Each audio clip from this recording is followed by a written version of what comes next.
السلام علیکم ورحمۃ اللہ وبرکاتہ۔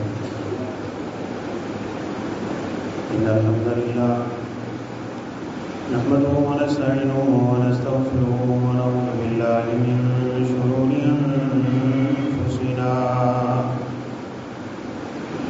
ومن سیئات اعمالنا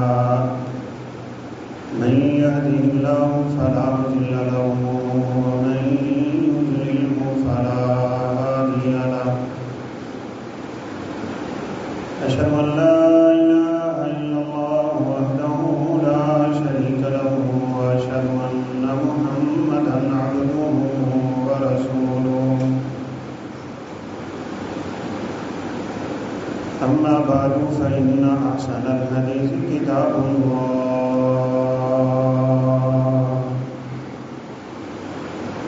وخير الهدي هدي محمد صلى الله عليه وسلم وشر الأمور محدثاتها وكل محدثة بدعة وكل بدعة ضلالة وكل ضلالة في النار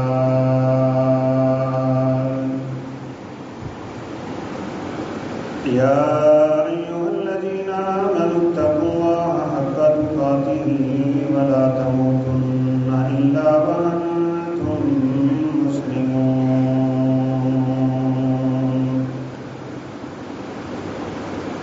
يا أيها الذين آمنوا اتقوا الله وقولوا قولا سديدا يصلح لكم أعمالكم ويغفر لكم ذنوبكم ومن يطع الله ورسوله فقد فاز فوزا عظيما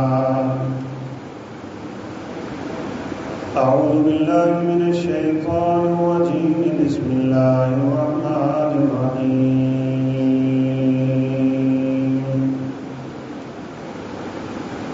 إنما جزاء الذين يحاربون الله ورسوله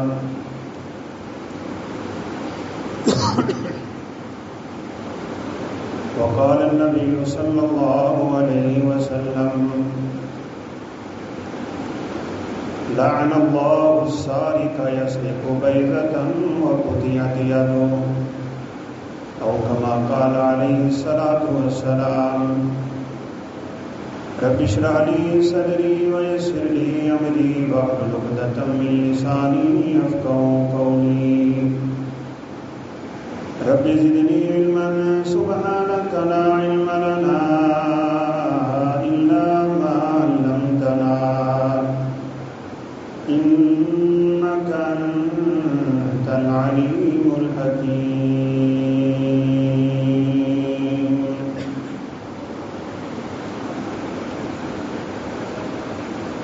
مختصر حمد و ثنا کے بعد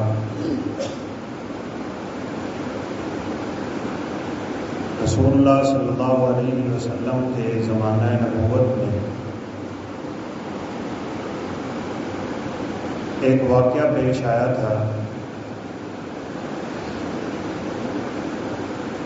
کچھ قبائل کے لوگ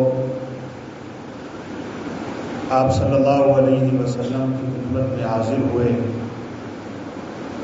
اسلام قبول کیا، آپ کے ہاتھ پہ بیعت کی،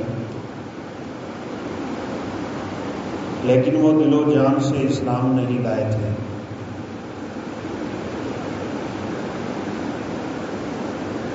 فاجتاؤ المدینہ، اور پھر آزمائش یہ آ گئی کہ مدینہ کی آب و ہوا بھی انہیں راس نہ ہے۔ آپ نے سنا ہوگا کہ مدینہ کو پہلے یثرب کہتے تھے، اور یثرب کا معنی ہے بیماریوں کا گڑھ۔ اس لیے رسول اللہ صلی اللہ علیہ وسلم نے مدینہ کو یثرب کہنے سے منع فرمایا ہے۔ آپ نے فرمایا لا تقولوا لها یثرب، میرے اس شہر کو یثرب نہ کہا کر، ایک وقت تھا کہ یہاں بیماریاں تھیں، اور آپ صلی اللہ علیہ وسلم جب وہاں پہ تشریف لائے تو وہی یثرب جس کو بیماریوں کا گڑھ کہا جاتا تھا، اس کو اللہ اکرم الحاکمین نے طیبہ اور طابہ بنا دیا، اس کی ہوائیں پاکیزہ کر دی اور اس کو بڑا ہی بابرکت شہر بنا دیا۔ آپ کی آمد سے پہلے مدینے کی بیماریاں بڑی مشہور تھیں، اور بالخصوص ان میں سے بخار جس آدمی کو چڑھ جاتا وہ جلدی اترنے کا نام ہی نہیں لیتا تھا۔ سیدنا ابو بکر صدیق رضی اللہ تعالیٰ عنہ کو بھی آتے ہی بخار ہوا، اور سیدنا بلال رضی اللہ تعالیٰ عنہ کو بھی بخار ہو گیا تھا۔ تو سیدہ عائشہ رضی اللہ تعالیٰ عنہ جب جاتی تو ابو بکر صدیق ایک شعر پڑھا کرتے تھے، کل امرئ مصبح فی اہلہ والموت ادنیٰ من شراک نعلہ، کہ ہر بندہ اپنے گھر والوں کے پاس صبح تو کر رہا ہے، لیکن حقیقت میں موت اس کی جوتی کے تسمے سے بھی زیادہ قریب ہے۔ یعنی ابو بکر صدیق رضی اللہ تعالیٰ عنہ کو موت نظر آتی تھی اس بخار میں۔ اب ان لوگوں کو بھی بخار ہوا، اور آپ کا یہ بھی فرمان ہے کہ مدینہ بھٹی کی طرح ہے، مدینہ ان لوگوں کے ایمان کو نکھار دیتا ہے، جیسے سنیار سونا بھٹی سے نکال کے خالص کرتا ہے، اسی طرح فرمایا المدینۃ کالکیر، یہ مدینہ بھی مثل بھٹی کے ہے جو انسان کو مصیبتوں تکلیفوں سے گزار کے گناہوں سے بالکل پاک کر دیتا ہے۔ اب ان کو آب و ہوا راس نہ آئی، آپ کی خدمت میں حاضر ہو کے کہنے لگے ہماری بیعت ختم کر۔ آپ صلی اللہ علیہ وسلم نے فرمایا تم لوگ ایسا کرو، فلاں مقام پہ ایک میرا بکریوں کا چرواہا، اونٹوں کا چرواہا، جس کے پاس صدقے کے اونٹ ہیں، اس کے پاس چلے جاؤ، اور وہاں جا کے تم نے اونٹوں کا دودھ بھی پینا ہے اور اونٹوں کا پیشاب بھی پینا ہے۔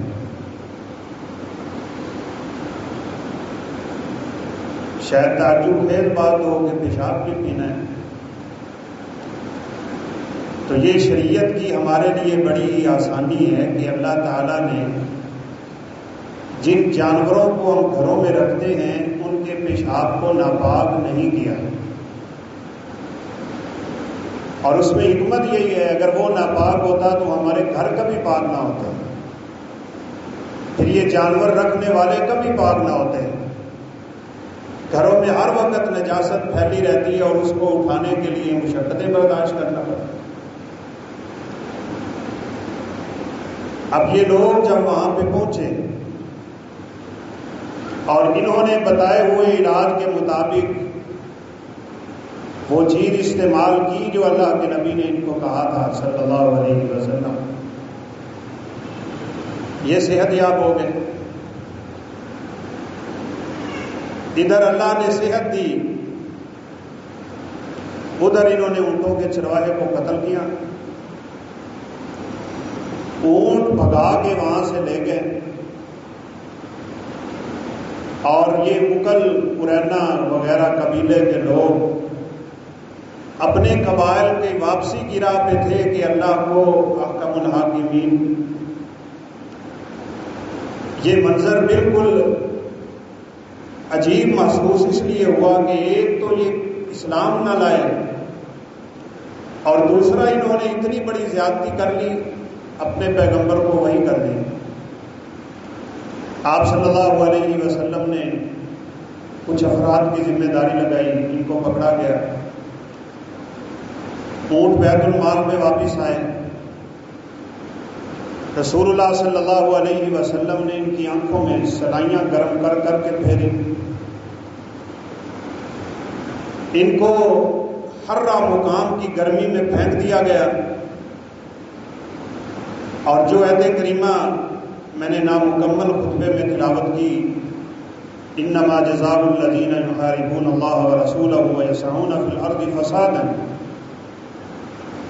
عین اس آیت مبارکہ کی روشنی میں اللہ کے نبی نے ان لوگوں کا خاتمہ کر دیا. صحابہ کہتے ہیں ہم دیکھتے رہے، یہ پانی مانگتے تھے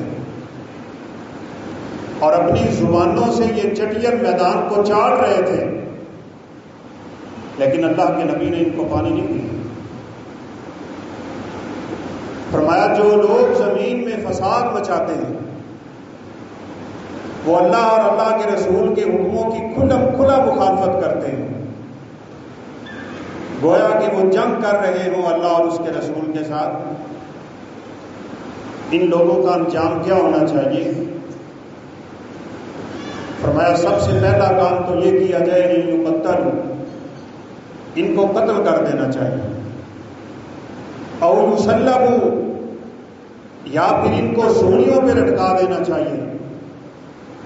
او تقطع ایدیہم وارجلہم من خلاف، یا پھر دایاں ہاتھ اور بایاں پاؤں کاٹ دیا جائے، یا بایاں ہاتھ اور دایاں پاؤں ان کا کاٹ کے لوگوں کے لیے ان کو عبرت کا نشانہ بنا دیا.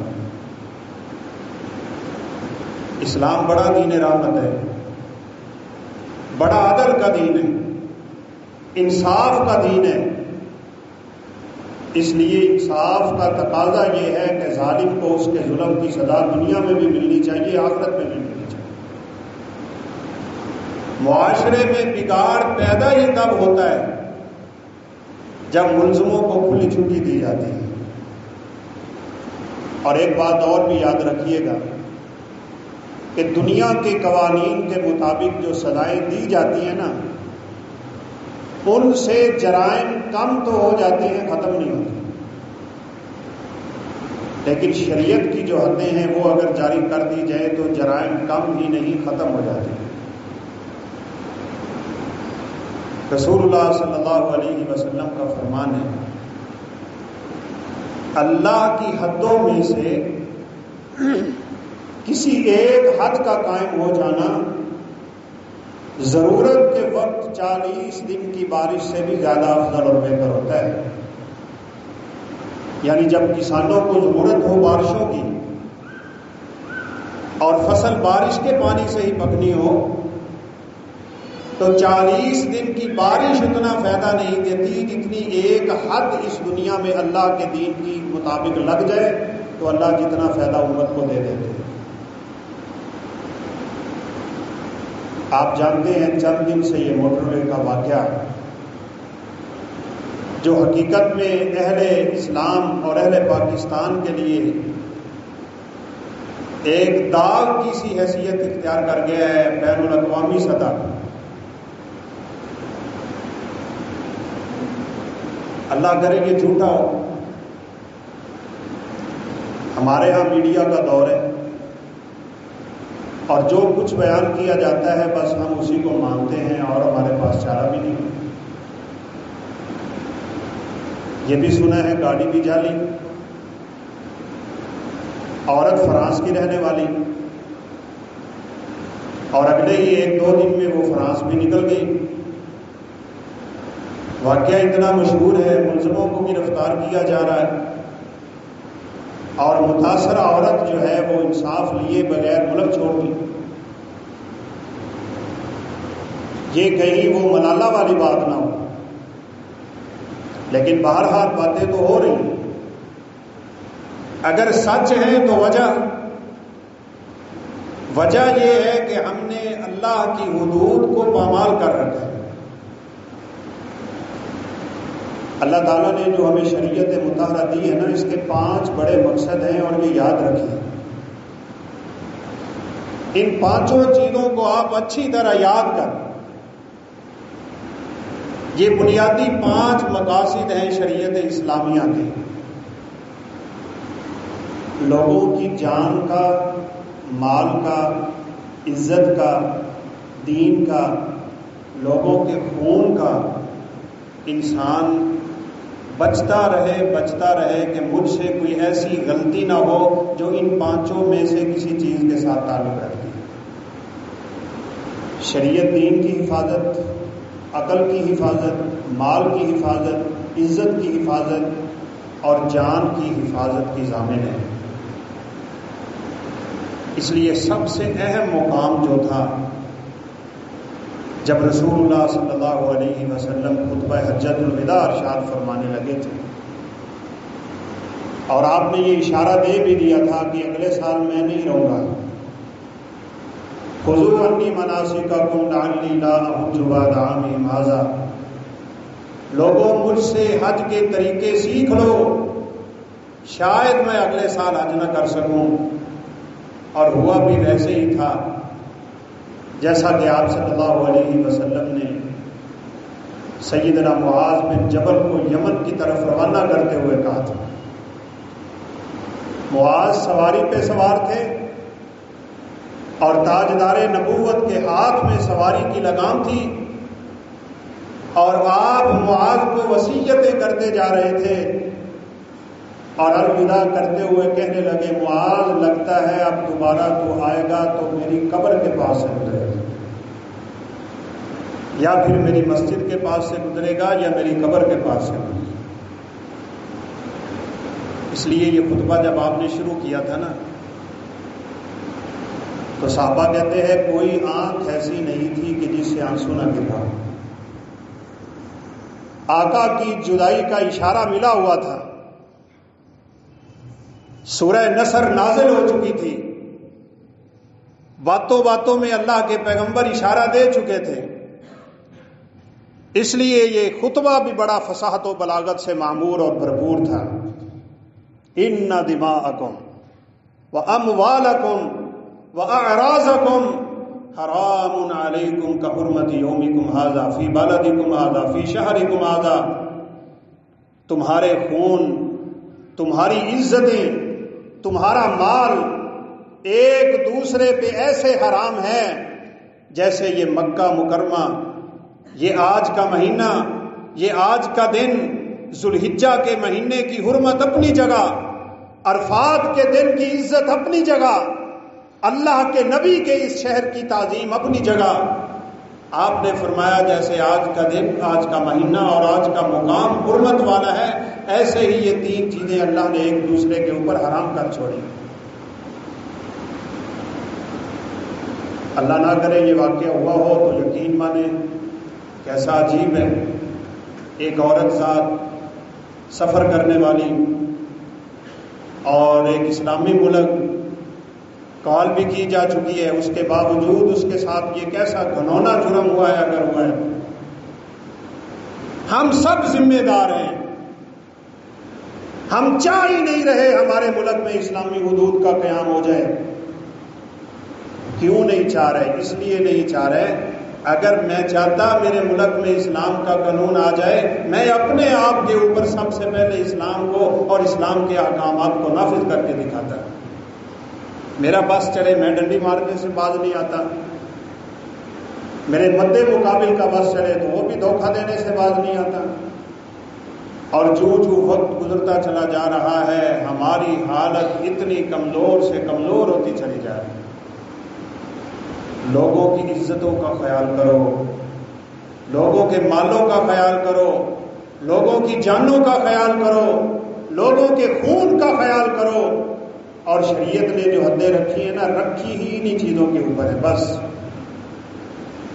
فرمایا جو لوگ قتل کریں کسی کو، والحرمات قصاص، بس اس کا سیدھا سیدھا بدلہ ہے، ان کو فوراً اڑا دیا جائے۔ قاتل کو جب علم ہو کہ میری بھی گردن اڑ جائے گی، اور دیکھنے والے بھی لوگ ہوں گے۔ ہم تو جب مدینہ منورہ میں تھے ایک دفعہ دیکھا بس زندگی میں، اور یقین مانے پورا ہفتہ نیند نہیں آئی تھی۔ ہم تو صرف دیکھنے والوں میں تھے، یوں گردنیں اڑی اور خون کے فوارے نکلے جیسے جانور کو ذبح کیا جاتا ہے۔ دیکھنے والوں میں سے بہت سے لوگ بے ہوش ہو کے گر گئے. تو اللہ تعالیٰ فرماتے ہیں جب یہ حدیں لگائی جا رہی ہوتی ہیں وَلْيَشْهَدْ عَذَابَهُمَا طَائِفَةٌ مِّنَ الْمُؤْمِنِينَ، اس وقت مومنوں کا ایک گروہ ہونا چاہیے دیکھنے والا، تاکہ لوگ عبرتیں حاصل کریں. چور ہے اس کا ہاتھ کاٹ دیا جائے. یہاں شریعت لوگوں کے مال کی محافظ ہے. السارق والسارقۃ فاقطعوا ایدیہما، چور ہے یا چورنی ہے، اگر اس نے اتنی مقدار میں چوری کر لی کہ جس مقدار میں اس کا ہاتھ کاٹا جانا چاہیے، اللہ حکم دیتے ہیں فاقطعوا ایدیہما، ان کے ہاتھ کاٹ دیا جائے. اس وقت نرمی نہیں ہے. اور ہم نے پچھلے جمعے بھی یہ اشارہ کیا کہ جب سیدنا انس رضی اللہ تعالی عنہ اللہ کے نبی کے سامنے ایک عورت کی سفارش کر بیٹھے، سیدنا زید نے بھی کی تھی کہ اس چورنی کا ہاتھ نہ کاٹا جائے، یہ قریش قبیلے کی عورت ہے، یہ بڑا عزت والا اور بڑا مقام و مرتبہ والا خاندان ہے. تو اللہ کے نبی نے کیا فرمایا تھا؟ فرمایا اگر میری بیٹی فاطمہ بھی چوری کرے نا تو میں تو اس کا بھی ہاتھ کاٹ دوں. اگر انصاف معاشرے میں یہاں تک پہنچا ہوا ہو. اور ہم نے وہاں رہتے ہوئے یہ بات پڑھی تھی، بادشاہ اس وقت کا یہ ملک فہد تھا آیا، اس کے بیٹے نے قتل کر دیا، کیس چلا، پوری تحقیق ہوتی ہے اور ہونی بھی چاہیے، آخر کسی کی جان لینا یہ کوئی آسان کام تو نہیں. جرم ثابت ہو گیا. اب لوگوں میں چہمگوئیاں تھی کہ اب بادشاہ کا بیٹا ہے، اب پتہ چلے گا سعودی عرب میں کتنی حدیں جاری ہوتی ہیں اور کتنی نہیں ہوتی. 9 بجے کا وقت ہوتا ہے، میدان سجدہ ہے، اعلان ہوتا ہے، فوج آتی ہے، ایمبولینسیں آتی ہیں، ڈاکٹرز آتے ہیں، دیکھنے والے لوگوں کا ایک مجمع غفیر اور جمع غفیر ہوتا ہے. لوگ حاضر تھے اور یہی کہا جا رہا تھا نہیں بادشاہ کے بیٹے کی گردن تو نہیں اڑے گی، آخر بادشاہ کا بیٹا ہے. اب تو کوئی نہ کوئی چکر چلا لیں گے، جیسے نعوذ باللہ ہمارے ہاں یہی کچھ ہوتا ہے. پھر لوگوں نے دیکھا بادشاہ کا بیٹا ہے، اس کے چہرے پہ پٹی ہے، ہاتھ اس کے باندھے ہوئے ہیں، میدان میں لایا گیا ہے، تلوار اٹھائی گئی ہے، انصاف کا بول بالا ہوا ہے. اور یہی اللہ کی قسم وجہ ہے کہ جس وجہ سے آپ آج رات کے کسی وقت بھی پورے سعودی عرب کے کسی بھی علاقے میں جا کے آرام سے اکیلے کسی جگہ پہ رات گزار لیں. آپ کی گاڑی اوپن ہو، آپ کا سامان اس کے اندر پڑا ہو، کسی کی جرت نہیں ہوگی اس کو ہاتھ لگا جائے. اس کی وجہ یہ ہے کہ جس کو پتا ہے میں نے ہاتھ لگانا ہے، کل کو میرا ہاتھ میرے جسم کے ساتھ نہیں ہو. مسجد نبوی کے دروازے کے اوپر چوروں کا ہاتھ کاٹ کے لٹکا دیا جاتا تھا. اور یہ حد اسلام کی لوگوں کی انہی 5 چیزوں کی حفاظت کے لیے اللہ نے رکھی ہیں. الزانیۃ والزانی فاجلدوا کل واحد منہما 100 جلدہ. جو کسی کی عزت پہ حملہ کرتا ہے، شریعت کا یہ تقاضا اور حکم ہے، اگر وہ غیر شادی شدہ ہو اس کو 100 کوڑے لگائے جائیں. رسول اللہ صلی اللہ علیہ وسلم کے زمانے میں لگتے رہے. 1 سال اس کو مہلت بدر کیا جائے، جس کو جلا وطنی کا نام دیا جاتا ہے، اور وہ ممکن نہ ہو تو جیل میں ڈال دیا جائے. 1 سال کی جیلیں کھا کے 100 کوڑا اپنے جسم کے کھا کے پھر جب باہر نکلے گا تو دماغ اس کا اپنی جگہ پہ آ چکا ہوگا. اور اگر وہ شادی شدہ ہے تو قرآن مجید میں ایک آیت تھی غالباً سورہ احزاب میں، الشیخ والشیخۃ اذا زنیا فرجموہما. البتہ عورت شادی شدہ ہو یا مرد شادی شدہ ہے، اگر وہ اس فعل سے بعد نہیں آتے، ان کا ایک حل ہے، پتھر پکڑ لو، بڑے بڑے روڑے پکڑ لو، اس کو مجمع میں کھڑا کر دو، ارد گرد لوگ کھڑے ہو جائیں، مار مار کے پتھر اس کے جسم پہ، اس کو لہو لہان کر کے جب تک اس کے جسم سے اس کی روح نہ نکل جائے تب تک اس کو چھوڑنا نہیں چاہیے. اس حالت میں لوگ جب دیکھ رہے ہوں گے ان کو علم ہوگا کہ اگر ہم نے اس گناہ کا ارتکاب کیا بالا آخر اسی عمل سے گزرنا پڑے گا. لوگ گناہوں سے رک جاتے ہیں. رسول اللہ صلی اللہ علیہ وسلم کا زمانہ ہے، مائد العصر میں تشریف لائے، اللہ کے نبی بیٹھے ہیں، صحابہ کرام تشریف فرما ہیں، سامنے کھڑے ہو کے کہنے لگے اللہ کے نبی زنا کر بیٹھا ہوں، میرے اوپر حد جاری کر دیجئے۔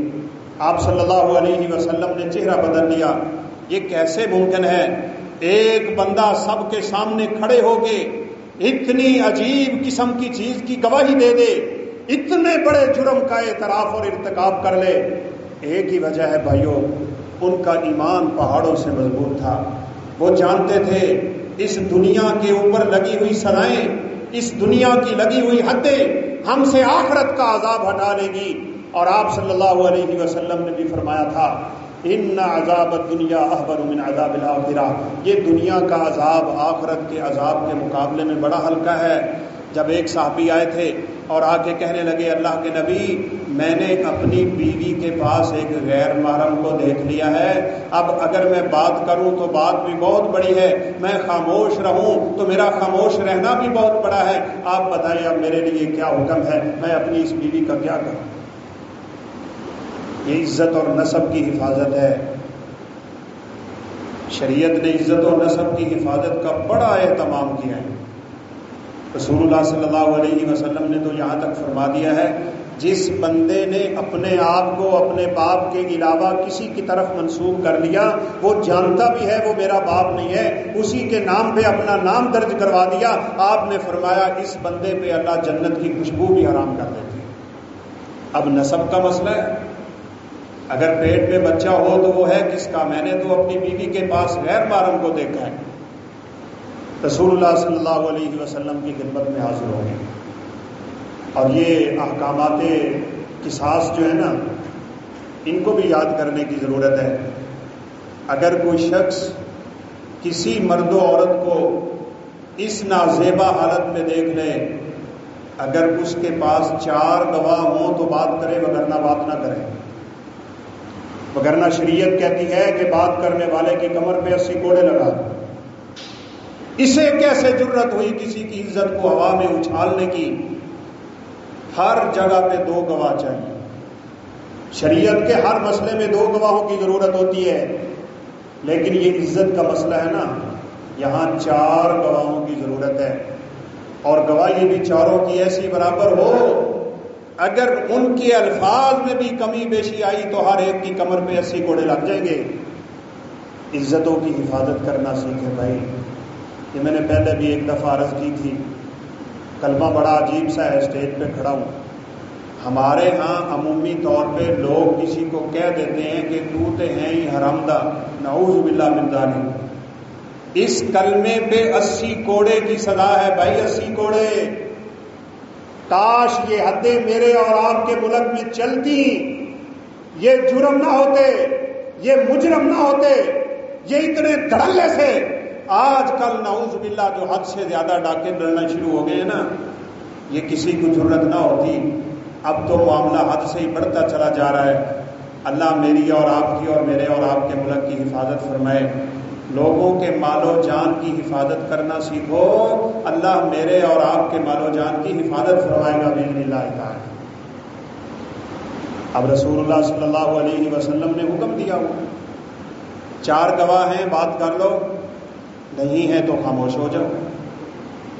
اب بیوی کے پاس بھی اگر دیکھے تو اسے 4 گواہ بنانے پڑیں گے۔ کیسے بنائے 4 گواہ؟ نہیں بنا سکے گا۔ اب میاں بیوی کا معاملہ بڑا عجیب ہوتا ہے۔ اللہ احکم الحاکمین نے آیات لعان اتار دی، اللہ کے نبی کو یہ حکم دے دیا میاں اور بیوی دونوں کو لائیں ذرا مجمع کے سامنے، حدیں لگنی ہی مجمع کے سامنے چاہیے، مجرموں کو سزائیں ہونی سرے عام چاہیے۔ یہ تختہ دار پہ اگر لٹکایا جائے نا ذرا چوکوں اور چوراہوں میں، ہم جب 92-93 کی بات ہے لاہور پڑا کرتے تھے تو چبرجی میں ایک آدمی کو پھانسی پہ لٹکایا گیا تھا، اور وہ بھی نہیں پتا لٹکا تھا یا نہیں۔ جب اس کو پھندے کے قریب لایا گیا تو رات کا وقت تھا، لائٹیں بند کر دی۔ اس کے بعد ایک طویل عرصے تک لاہور میں کوئی واردات نہیں ہوئی تھی۔ اب جب مجرموں کو پتا ہوتا ہے نا کہ ہم نے چند ٹکے دے کے نکل جانا ہے اور کیس ہی ہمارا بدل جائے گا، اور پھر آج کل کے وکیلوں کی وکالتیں جو حرام زدگیوں پہ اتر کے حق کو باطل اور باطل کو حق بنائے جا رہی ہیں، وہ ماشاءاللہ اپنی جگہ پہ ہیں، وہ حرام کے لقمے اپنے پیٹ میں علیحدہ سے اتار رہے ہیں اور بے گناہوں کو پھنسا کے مجرم دندانتے پھرتے ہیں۔ قیامت کے دن ان لوگوں کے گریبان ہوں گے، مظلوموں کے ہاتھ ہوں گے۔ اور یہ یاد رکھیے بھائیو، یہ ظلم کا مسئلہ ایسا عجیب مسئلہ ہے، یہاں پہ اللہ احکم الحاکمین کفر اور اسلام کے امتیاز بھی ختم کر دیتے ہیں۔ مظلوم اگر کافر بھی ہوگا تو اللہ احکم الحاکمین قیامت کے دن ظالم کو پکڑ لے، جان نہیں چھوٹے گی۔ ظلم سے اپنے آپ کو بچائیں۔ آپ صلی اللہ علیہ وسلم نے دونوں کو سامنے بلایا، طریقہ سکھایا۔ عورت کھڑی ہوئی، پہلے مرد کھڑا ہوا، اس نے 4 قسمیں اٹھائیں، مجھے قسم ہے اپنے رب کی میں سچ بول رہا ہوں۔ اور پھر 5ویں نمبر پہ اس نے کہا میرے اوپر اللہ کی لعنت ہو اگر میں جھوٹ بول رہا ہوں۔ یہ باتیں یاد رکھیے، اللہ نہ کرے، اللہ نہ کرے کسی میاں بیوی کا کیس اس طرح کا سامنے آ جائے نا، تو شریعت کے مطابق ان کا فیصلہ یوں کرنا چاہیے، ان کو مسجد میں بلایا جائے، کسی پبلک جگہ پہ کھڑا کر دیا جائے، لوگوں کے سامنے ان سے اعتراف کروایا جائے۔ اللہ کے نبی نے دونوں کو بتایا تھا تم میں سے ایک ضرور جھوٹا ہے، اگر مرد اپنے قول سے ہٹ جاتا ہے اس کی کمر پہ 80 کوڑے لگیں گے، اور اگر عورت اپنے قول سے ہٹ جاتی ہے اور مان جاتی ہے کہ میں نے یہ برا عمل کیا ہے، اس کو پتھر مار مار کے رجم کر دیا جائے گا۔ آج بھی سعودی عرب میں رجم کیا جاتا ہے، عورت کو گڑا کھود کے اس کے چہرے تک زمین میں دفنا دیا جاتا ہے، اس کا چہرہ باہر ہوتا ہے۔ صحابہ جیسے اپنے زمانے میں رجم کیا کرتے تھے، مار مار کے پتھر اس عورت کو رجم کر دیتے ہیں، مرد کو کھڑا کیے کیے رجم کیا جاتا ہے، اور قاتل کو تلوار مار کے قتل کیا جاتا ہے، اور لوگوں کے سامنے یہ حدیں سرے عام لگائی جاتی ہیں، اور پھر اس کا لازمی نتیجہ ہوتا ہے کہ معاشرہ امن میں آ جاتا ہے۔ اب مرد کھڑا ہوا اور کھڑے ہو کے کہنے لگا 4 دفعہ قسم اٹھائی کہ میں سچ بول رہا ہوں، اور 5ویں دفعہ کہا میرے اوپر اللہ کی لعنت ہو اگر میں جھوٹ بولتا ہوں۔ پھر عورت کھڑی ہو گئی، اس نے 4 قسمیں اٹھائیں اور کہا کہ یہ جھوٹ بول رہا ہے، اور 5ویں نمبر پہ کہا میرے اوپر اللہ کا غضب ہو اگر یہ سچا ہو تو۔ بس یہ 5 قسمیں سب کے سامنے دونوں اٹھائیں گے۔ خامد بھی اپنی بات سے پیچھے نہیں ہٹتا، بیوی بھی اپنی اور بات سے پیچھے نہیں ہٹتی۔ ان 5 قسموں کو لعان کہتے ہیں۔ رسول اللہ صلی اللہ علیہ وسلم نے پھر دونوں کے درمیان ہمیشہ ہمیشہ کی جدائی کروا دی تھی۔ اگر وہ پیٹ میں بچہ ہو تو وہ بچہ ماں کی طرف منسوب ہوگا، باپ کی طرف نہیں ہوگا۔ اگر کوئی کسی پہ زنا کی تہمت لگاتا ہے، اس کو حد قذف کہتے ہیں۔ یہاں شریعت عزت کی حفاظت چاہتی ہے، اگر 4 گواہ ہیں تو بولو، نہیں اگر اس طرح کی بات کر لی گواہوں کے بغیر۔ شریعت میری اور آپ کے لیے یہ پیغام دیتی ہے، ایسے بندے کو پکڑو اور اس کی کمر پہ 80 کوڑے جڑ دو، تاکہ دوبارہ اسے کسی کی عزت کے خلاف زبان کھولنے کی جرت نہ ہو۔ مائر اسلمی نے تو کھڑے ہو کے سب کے سامنے آپ ہی اقرار کر لیا تھا کہ اللہ کے نبی میں تو زنا کر بیٹھا ہوں۔ آپ صلی اللہ علیہ وسلم نے چہرہ ادھر کر لیا، اور بات تو سیدھی سیدھی ہے۔ یہ توبہ زبان سے توبہ توبہ کرنے کا نام تو نہیں ہے نا۔ اپنی زبان پہ انگلی لگا کے کانوں پہ لگا لیتے ہیں اور کہتے ہیں توبہ توبہ توبہ۔ توبہ یہ نہیں، التوبۃ ہی الندامہ، میرا دل پریشان ہو گیا گناہ کر کے، بس اسی کا نام توبہ ہے۔ توبہ دل سے ہوتی ہے، زبان سے اس کا اقرار ہوتا ہے۔ یہ توبہ ہو گئی تیری مائز، سب کے سامنے کھڑا ہو کے اتنا بڑا اعتراف کر لیا، یہ تیرے ایمان کے پختہ ہونے کی علامت ہے۔ اللہ کے نبی شاید چاہ رہے تھے کہ اس کا جرم تو اللہ نے بخش دیا، یہ واپس چلا جائے، لیکن مائز تھے کہ واپس جانے کا نام نہیں لے رہے۔ آج چھوٹے چھوٹے جرموں پہ بندہ مسلمان پورا پردہ ڈال کے اپنے آپ کو بچا کے دوسرے کو پھنسانے کی پوری کوشش کرتا ہے، اور اپنے آپ کو جہنم کی آگ میں نعوذ باللہ دھکیلتا چلا جا رہا ہے۔ چھوٹی چھوٹی چیزوں کے بدلے اللہ کے نبی کے پاس تو ایک آدمی آ گیا، اس نے بڑی چرب زبانی سے بات کر لی، اللہ کے نبی نے بات سنی، دوسرے کی بات سنی، اور جس نے بڑی تیز زبان سے بات کی تھی اس کے حق میں فیصلہ دے دیا، اور پھر ساتھ ہی یہ بات کر دی، آپ نے فرمایا میرا فیصلہ کسی حلال کو حرام، کسی حرام کو حلال نہیں کر سکتا۔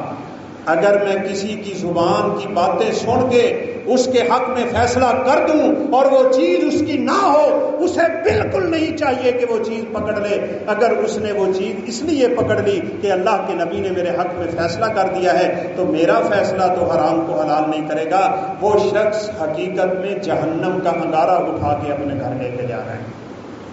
بچو، لوگوں کے حقوق سے بچو۔ آپ نے چہرہ ادھر کیا، ماعز ادھر آ گئے، آپ نے ادھر کیا، ماعز ادھر آ گئے، آپ نے پھر ادھر کیا، پھر ادھر کیا، 4 دفعہ اللہ کے نبی چہرہ بدلتے رہے، معاذ گھوم گھوم کے آتے رہے۔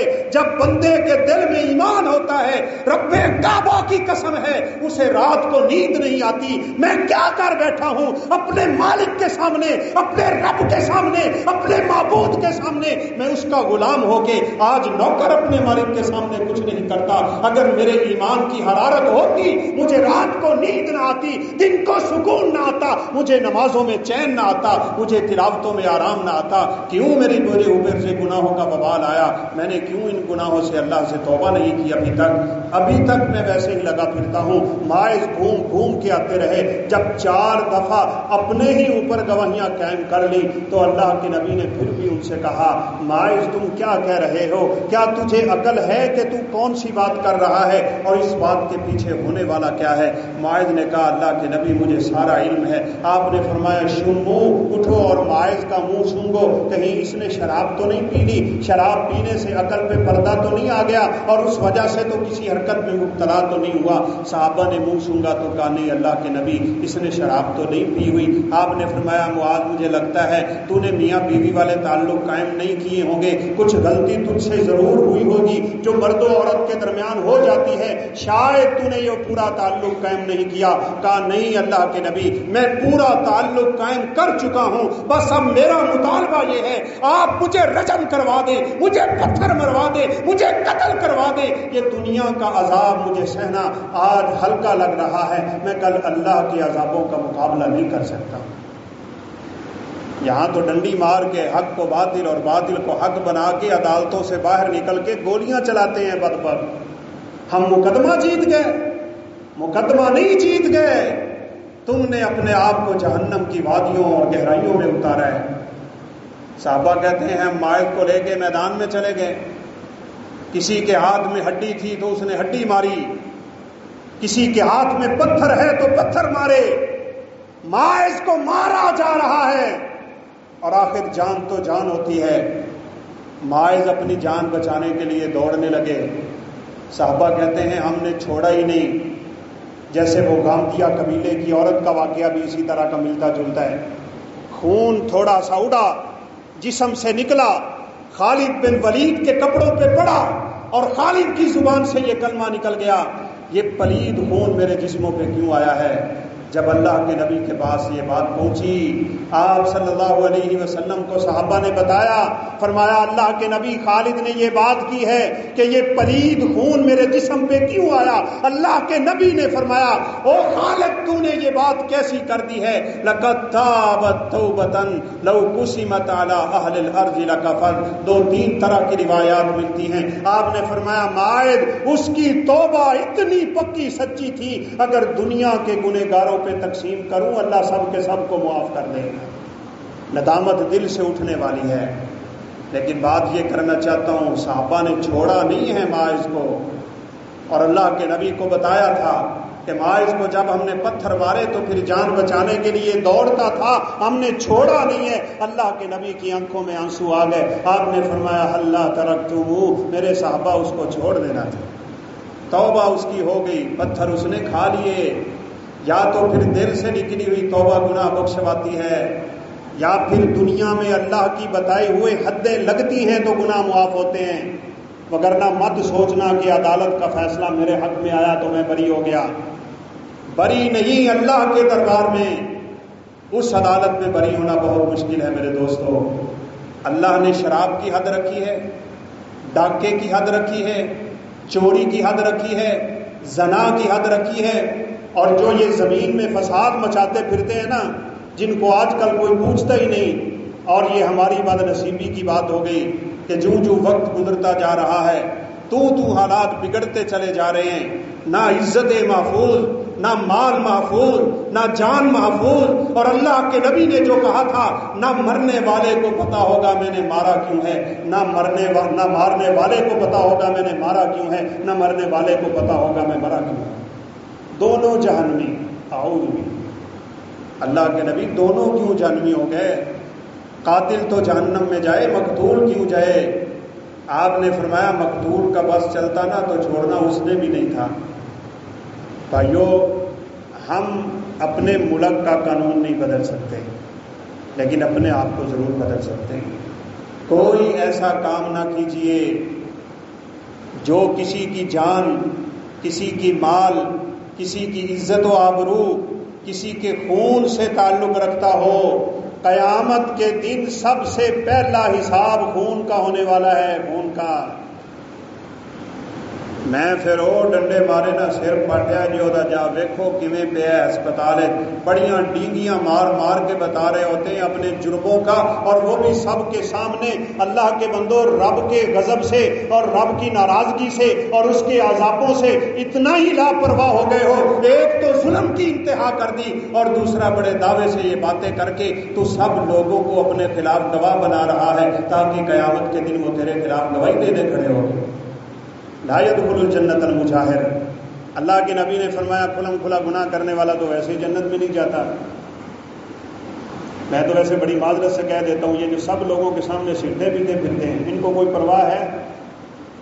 کوئی پرواہ نہیں ہے۔ وہ سمجھتے ہیں سگریٹ پینا کون سا گناہ ہے، یہ داڑھی سب کے سامنے منڈوا لینا کون سا گناہ ہے، یہ معمولی سے کام ہیں، سب کے سامنے ہوتے ہیں، سرے عام ہوتے ہیں، کھلے عام ہوتے ہیں۔ اللہ کی ناراضگی تبھی تو کھلے عام اتر رہی ہے، اللہ تبھی تو ناراض ہو گئے ہیں، تبھی تو امن جا رہا ہے، تبھی تو رزق جا رہا ہے، تبھی تو الفتیں جا رہی ہیں، تبھی تو محبتیں ختم ہو رہی ہیں، تبھی تو اشعار کے جذبے ختم ہو گئے، تبھی تو اخوتیں مٹ گئی، تبھی تو تعلقات بگڑتے لگے چلے جا رہے ہیں۔ باپ بیٹے اور بیٹا باپ سے ناراض ہے، بیٹا باپ کو قتل کرنے پہ تلا ہوا ہے، ماں اور بیٹی کی نہیں بن رہی، خامد اور بیوی کی نہیں بن رہی، ماں باپ ایک دوسرے سے ناراض، اولادیں بگڑی ہوئی، معاشرہ بگڑتا چلا جا رہا ہے۔ اسی لیے بگڑتا چلا جا رہا ہے کہ ہم نے دین کے احکامات کو پسے پشت ڈال دیا، اللہ احکم الحاکمین نے اپنی رحمتیں واپس لے لی۔ بدلو، اپنے آپ کو بدلو، کوئی نہیں بدلتا، اپنے آپ کو تو بدلو۔ مجھ سے کسی کے بارے میں سوال تو نہیں ہونے والا، اپنے بارے میں ہونے والا ہے۔ شراب آج کتنی عام ہے، اجازت نامے جاری کیے جا رہے ہیں میرے اور آپ کے ملک میں عیسائیوں کے نام پہ کہ جی ان کے لیے شراب کی اجازت ہے، اور پیتے بدبخت خود ہیں لا لا کے بڑی مہنگی شرابیں۔ ام الخبائث 80 کوڑے شراب پینے والے کی کمر پہ بھی لگنے چاہیے، تب جا کے اس کی عقل ٹھکانے آئے گی، پھر اسے پتا چلے گا میں کیا کرتا ہوں۔ سیدنا علی نے یہ مشورہ دیا تھا عمر فاروق رضی اللہ تعالیٰ عنہ کو کہ شرابی شراب پی کے جو بک بک کرتا ہے نا، اس میں پھر الزام تراشیاں ہوتی ہیں، عزتوں پہ حملے ہوتے ہیں، بڑی اس کی زبان سے بکواس نکلتی ہے، لہٰذا جو سزا کسی کے اوپر الزام لگانے والے کی ہے وہی سزا شرابی کی ہم جاری کر دیتے ہیں۔ شرابی کی 80 کوڑے، اور کوئی بندہ رات کو کسی کے گھر میں داخل ہو جائے نا، اس کی سزا میں نے پہلی آیت میں پڑھ دی، اللہ کہتے ہیں یا تو اسے سولی لٹکا دو، یا اسے قتل کر دو، یا اس کا دایاں ہاتھ اور بایاں پاؤں کاٹ کے اسے پھینک دو کہیں پہ، یوں وہ لنگڑا لولا ہو کے اپنی پچھلی زندگی گزارے اور اس کو دیکھنے والوں کو عبرتیں حاصل ہو کہ اس کا انجام کیا ہے۔ کسی کی عزت پہ حملہ کر دیا، 100 کوڑے ہیں اگر شادی شدہ نہ ہو، اور اگر شادی شدہ ہو تو آپ سن چکے ہیں رجم کر دیا جائے، اسے مار مار کے پتھر اس کو رجم کر دیا جائے۔ رسول اللہ صلی اللہ علیہ وسلم کے ان فرامین کو یاد رکھیے۔ آپ نے فرمایا مسلمان کا بھائی ہوتا ہے، اس کی عزت پہ حملہ نہیں کرتا، اسے ذلیل نہیں کرتا، اس کا حق تلف نہ کیا کرو بھائی۔ یہ باتیں تو اس سٹیج پہ آپ نے الحمدللہ بڑی دفعہ سن لی ہیں، یہ نمازوں کی کمی کوتاہی، یہ روزوں کے مسئلے، یہ قربانیوں کے مسئلے، یہ عمرہ و حج کے مسئلے، یہ صدقات و خیرات کے مسئلے، یہ عبادات کی کمی اور کوتاہی اللہ معاف کر دے گا، لیکن قیامت کے دن اللہ کسی بندے کا حق معاف نہیں کرے گا۔ اور یہ چھوٹی سی بات ہے، سوکھی سی بات ہے، اس کو یاد کریں۔ اللہ کا حق ہو تو معافی ہوتی ہے، بندے کا حق ہو تو تلافی ہوتی ہے۔ ہم بندوں کے حق نہیں دیتے، اللہ سے معافیاں مانگتے رہتے ہیں۔ جب تک اپنے اس حق سے آپ دستبردار نہیں ہو جاتے، دوسرے کا حق اس کو واپس نہیں دے دیتے، اس وقت تک تو توبہ ہوتی نہیں ہے، نہ اس کو توبہ کہتے ہیں۔ توبہ کی ابتدائی شرطوں میں یہ شرط ہے، جس کا حق دینا ہو اس کو پہلے اس کا حق تو واپس کر دو۔ زمین ہڑپ کر کے بیٹھا ہے، عمرے پہ جا کے حج بیت اللہ کے لیے، بیت اللہ کے سامنے، حجر اسود کے سامنے احرام پہنا ہوا ہے، ہاتھ اٹھا کے اپنی آنکھوں سے آنسو گرائے جا رہا ہے، اور بڑے مگر مچ کے آنسو ہیں، اور وہاں پہ کہہ رہے ہیں اللہ مجھے معاف کر دو۔ آسمان سے آواز آتی ہے تجھے معاف نہیں کیا جائے گا، تیرے معاملات ہی بڑے بگڑے ہوئے ہیں، حرام کی کمائیاں ہیں تیری، اپنے حلال رزق کا بندوبست کیجئے بھائی۔ اگر خدا نخواستہ سود کا مسئلہ ہے، اپنے آپ کو بچائیے، تھوڑا کھا لیں، حلال کا کھا لیں۔ اگر کوئی شخص، بہت سے بھائی ویسے سوال بھی کرتے ہیں کہ میں تو ایسے مسئلے میں پھنسا ہوا ہوں جو خالص سودی ہے، میرا کاروبار یہی ہے، میری آمدنی یہی ہے، چھوٹے چھوٹے بچے ہیں، اگر میں یہ چھوڑ دیتا ہوں تو میں کیا کروں گا؟ تو بھائیو اس کے لیے سیدھا سا جواب ہے، جب تک اللہ اسے کوئی دوسرا رستہ نہیں دیتے تب تک مجبوری ہے وہ چلے، لیکن پوری کوشش کرے کہ میں نے اپنا یہ روزگار تبدیل کر لینا ہے، تھوڑا کما لے لیکن حلال کی روزی ہوگی، برکت ہوگی۔ کسی مسلمان بھائی کا حق دینا ہے، اپنی آنکھیں بند ہونے سے پہلے پہلے دے لیں۔ یہ مت سمجھیے گا کہ آپ کی اولاد آپ کا حق ادا کر دے گی، آپ کے رشتہ دار ادا کر دیں گے، نہیں۔ کسی کو زبان سے تکلیف دی تھی، اس سے معذرت کر لیں۔ کسی کا مالی صورت میں حق دینا ہے، وہ حق اس کو واپس کریں۔ اگر وہ بندہ دنیا سے چلا گیا ہے، اس کی اولاد کو دے دیں۔ اگر اس کی اولاد بھی نہیں ہے، پتہ ہی نہیں ہے کہ میں نے کیا کیا تھا، ہم مثال دیتے ہیں مسجد سے جوتیاں پہن لینا، کوئی ایشو ہی نہیں ہے۔ میری کسی نے پائی سی جی میں بھی وہ پا لی، اور اللہ کے بندے تو کتنے بڑے جرم کا مرتکب ہو کے مسجد سے نکلا، اللہ کے گھر سے نکلا، بہت بہتر تھا تو ننگے پاؤں چلا جاتا، کیا تھا تیری 100 400 500 کی جوتی تھی نا، تو باہر سے جا کے لے لیتا، قیامت کے دن نہ جانے اللہ نے اس کا کتنا بدلہ دینا تھا۔ لیکن یہ تو ہماری زبانوں پہ عام ہے نا، اس نے کر لیا، ہم نے کر لیا، اس میں کیا ہو؟ بلکہ ہم لوگ تو آرام سے سنا کرتے ہیں کہ جی فلاں بندہ کنڈی لاندا ہے بجلی دی، اور کہتا ہے حکومت کی کوئی چوری نہیں ہوتی، حکومت ساڈے نالے میں کر دی ہے، اسی حکومت نالے میں کرنے ہیں۔ اور اللہ کے بندے، تو اس جرم میں صرف حکومت کا نہیں، پوری اس کائنات کے لوگوں کا قیامت کے دن سوال کا جواب دینے والا ہو جائے گا۔ آپ جانتے ہیں حکومت نے اپنی طرف سے پیسے تھوڑے ڈالنے ہوتے ہیں، انہوں نے تو ان سے نکال لینے ہیں جنہوں نے میٹر لگوائے ہوئے ہیں۔ قیامت کے دن وہ تیرے گریبان سے پکڑیں گے، تیری وجہ سے میرے اوپر برڈن تھا کہ بل ڈبل ڈبل آتے رہے، اور لوگ کہتے ہیں جی حکومت کی کوئی چوری نہیں ہوتی، گزرتے ہوئے لوگوں کا پھل آرام سے توڑ کے کھا لیتے ہیں، اور جی کھان پین کی کوئی چوری نہیں ہوتی۔ کس نے تمہیں یہ باتیں سمجھا دی؟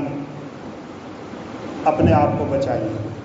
میری اللہ کا ملاقات سے دعا ہے، اللہ ہمیں صاف ستھری زندگی گزارنے کی توفیق نصیب فرمائے، اور جو حدود شریعت نے رکھی اور جن کاموں پہ رکھی ہیں، اللہ ان کاموں سے ہمیں کوسوں دور رہنے کی توفیق دے۔ ہمیں لوگوں کی عزتیں، ان کا مال، ان کی جان، ان کی آبرو، شرم و حیا، اس کا مکمل خیال رکھنے کی توفیق نصیب فرمائے۔